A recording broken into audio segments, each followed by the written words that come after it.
श्री शिवाय नमस्तुभ्यम, हर हर महादेव। छत्तीसगढ़ राज्य के नवापुर में गुरुजी पंडित प्रदीप मिश्रा द्वारा श्रावण शिव महापुराण कथा शुरू हुई है। यह कथा 5 दिवसीय है। 12 अगस्त से 16 अगस्त तक दोपहर 1 बजे से 4 बजे तक आप आस्था चैनल, यूट्यूब या फेसबुक के माध्यम से आप इस कथा को देख पाओगे। अगर किसी कारणवश आप आज की कथा नहीं सुन पाए हो तो पूरी कथा का सार आपको इसी छोटे से वीडियो के माध्यम से प्राप्त होगा। आज की कथा में गुरुजी ने बहुत ही विशेष उपाय और पत्रों की जानकारियां दी है।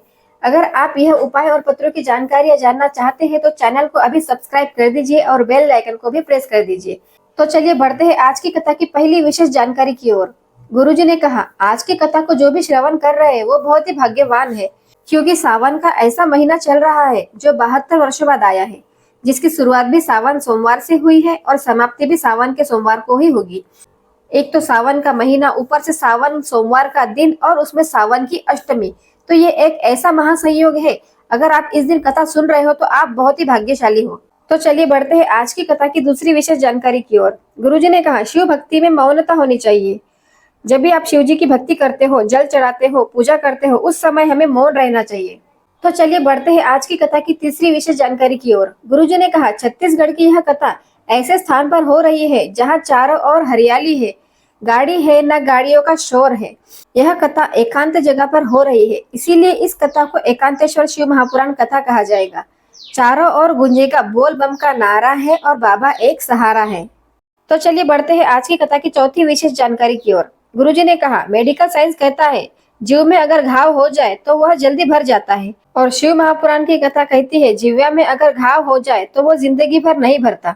तो चलिए बढ़ते हैं आज की कथा की पांचवी विशेष जानकारी की ओर। गुरुजी ने कहा, नौकरी, चाकरी, वेतन और तनख्वाह यह कोई हमारे साथ नहीं होता है।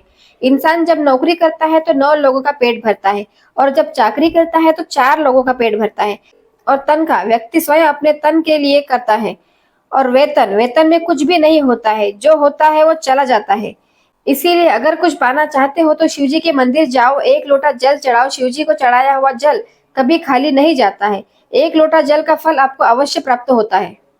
तो चलिए बढ़ते हैं आज की छठवीं विशेष जानकारी की ओर। गुरुजी ने कहा, शिवजी के ऊपर चढ़े हुए बेलपत्र को उठाकर यदि आप अपने मस्तक पर लगा लेते हो तो चारों धाम की यात्रा का फल आपको प्राप्त हो जाता है। तो चलिए बढ़ते हैं आज की 7वीं विशेष जानकारी की ओर। गुरुजी ने कहा, शिवजी के ऊपर चढ़ी हुई भस्म की कीमत करोड़ों में हो जाती है।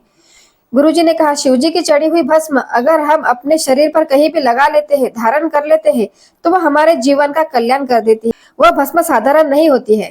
तो चलिए बढ़ते हैं आज की कथा की 8वीं विशेष जानकारी की ओर। गुरुजी ने कहा, शंकर पर चढ़ा हुआ जल जल नहीं रहता है, वह गंगा का जल बन जाता है, जिसे पीने से सारे पाप धुल जाते हैं। शिवजी पर चढ़े जल का आचमन करने से या शिवजी पर चढ़े हुए जल को अपने ऊपर सिंचन करने से भी अपने सारे पाप धुल जाते हैं और हमें शिवजी की कृपा प्राप्त हो जाती है। तो चलिए बढ़ते हैं आज की कथा की 9वीं विशेष जानकारी की ओर। गुरुजी ने कहा, पशुपतिनाथ का व्रत करने वाले या फिर 16 सोमवार के व्रत करने वाले अपनी पूजा की थाली स्वयं लगानी चाहिए। ऐसा करने से अपने जीवन में किसी भी तरह का कष्ट हो, शिवजी सारे कष्ट दूर कर देते हैं। तो चलिए बढ़ते हैं आज की कथा की 10वीं विशेष जानकारी की ओर। गुरुजी ने कहा, 17 अगस्त को सीहोर कावड़ यात्रा है, 17 अगस्त को प्रदोष भी है। अगर आप इस कावड़ यात्रा में शामिल होना चाहते हो तो आपको अपने साथ 1 डंडा और 2 लोटा लेकर आना है। साथ ही में एक कलश में आपको अपने घर का जल भर के लाना है और दूसरे कलश में आपको शिवना नदी का जल भरना है।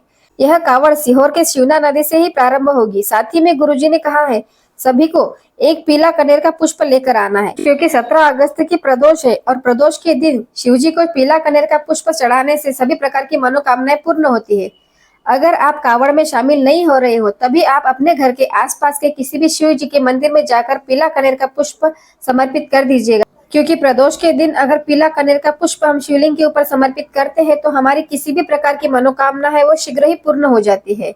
दोस्तों, अगर आपको यह वीडियो की जानकारी अच्छी लगी है तो प्लीज वीडियो को एक लाइक कर दीजिए और कमेंट में हर हर महादेव जरूर लिखिएगा। श्री शिवाय नमस्तुभ्यम, हर हर महादेव।